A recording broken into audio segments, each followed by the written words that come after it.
Hello everyone, and welcome to my channel where we talk about things we love like gaming, shows, and Resident Evil. Today we'll be taking a look at the most iconic villain in the Resident Evil franchise, the Nemesis. He was first introduced in Resident Evil 3 Nemesis, as you can tell with the title. However, the Japanese title for Resident Evil 3 is Biohazard 3 Last Escape. Resident Evil 3 Nemesis came out in 1999, a year after Resident Evil 2. Now, after all these years, there hasn't been a game that lets us in on the origins of the Nemesis. He may have only been the main antagonist in Resident Evil 3, but he's appeared in other games like Resident Evil Survivor 2 Code Veronica, Resident Evil The Umbrella Chronicles, Resident Evil Operation Raccoon City, and as a crossover character in games like Under the Skin with Jill as well, SNK vs Capcom Card Fighters Clash 2 Expand Edition, and the Card Fighters DS. There's also Marvel vs Capcom 3, Ultimate MVC 3, MVC Infinite, and he's also in Project X Zone.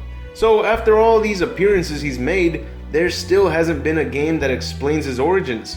Well, it turns out that there has been an origin storyline shown on the Nemesis years ago, in the manhwa version of Resident Evil 3. Only this one is known as Biohazard 3 Last Escape. And since it's a manhwa, it was only released in China. The manhwa of Resident Evil 3 Last Escape gives us a ton of insight on what happened during the events of Raccoon City. And one thing we see here are the ones responsible for Raccoon City's outbreak as well. We also see the man who becomes the Nemesis. From what they say, he has no family, and his wife and child were killed. So he has nothing to live for. Knowing Umbrella, they must have been the ones who killed his wife and kid. The man who's giving the orders to turn the test subject into a new tyrant is known as Dr. Mark, head of Umbrella Operations. We don't see him in any of the video games. In fact, he's not even mentioned anywhere else but in the manhwa. But then again, we've also never been shown who the Nemesis really was, or who was the one who turned him into the Nemesis. In the first volume of the manhwa, we see that the test subject is in a capsule tank and they drop a parasite in there with him, to which it quickly digs itself into the test subject's leg. The pain is so excruciating that it kills the test subjects before the parasite starts the transformation process. So he was the only test subject that was alive while the parasite made its way through the host. And we even see how the transformation begins. The parasite merges with the host and increases the muscle mass to the extremes. The only thing he doesn't get while transforming into the Nemesis is the scar with the stitches across his eye. He gets that after his encounter with Jill and Brad Vickers at the entrance to the police station.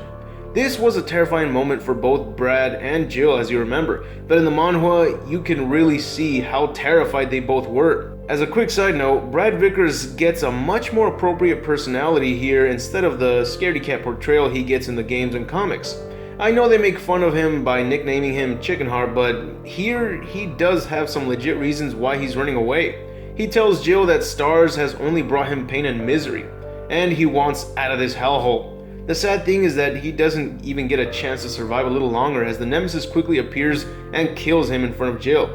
But unlike in the game where he tosses Brad's corpse aside to attack Jill next, in the manhwa he uses Brad's body to use it as a weapon against Jill by swinging it at her. She has a pretty insane fight against the Nemesis, but in the end, she manages to stab the Nemesis in his right eye with her combat knife, and this is how the Nemesis gets blind in one eye. The cool thing that comes along with how he got his eye scar is how he got those stitches as well, and apparently the Nemesis puts the stitches on himself. Talk about a hardcore tyrant. It's insane the amount of things that the Nemesis goes through before and after becoming the Nemesis. It wasn't shown in the games, but at one point, he even has an encounter with the G-virus infected William Birkin, and the moment they fight, the Nemesis starts to regain past memories of what he used to do for a career. It turns out that the Nemesis used to be a professional boxer. His wife and kid were there to support him, but one day he was imprisoned after a run-in with armed men, and by the looks of it, Dr. Mark paid off the officers to use him as one of Umbrella's worthy test subjects. The Nemesis easily defeated William Birkin by remembering his past, but after the Nemesis stops to continue unlocking more of his memories, William Birkin starts regenerating and mutating into his G2 mutation, which makes him a lot more powerful and faster than the Nemesis. So in a surprise turn of events, William catches his opponent's fist and impales the Nemesis with its claws. As you can see, there's a lot of interesting things that we get from the manhwa of Resident Evil 3. And there are more surprising things that we see, but this is as much as we can take a look for the Nemesis and his origins. Now there's one more thing about the final form that the Nemesis takes. Every time you encountered the Nemesis and managed to take him down, he will get back up after repairing himself, but with noticeable damage to the skin, and it grows additional tentacles. But the last time you take it down, it mutates into a large creature. It no longer looks like it has any human attributes. The Nemesis mutated this way because it fed off the corpse of the dead tyrant next to him. However, in the manhwa of The Last Escape, it shows that the Nemesis mutated this way because of its encounter with William Birkin in the infected G virus form. But also, the designs of the Nemesis in this mutated form appears to resemble the parasite used to create the Nemesis. So there's a chance that the host was completely dead and it just mutated into a large version of the parasite itself. That's it for the video. I hope you enjoyed it, and if so, please leave a like, share, and subscribe if you haven't. There are new videos almost every day with discussion videos like this one based on Resident Evil, Mortal Kombat, Dragon Ball Z, Gantz, Tekken, and all sorts of other kick-ass franchises.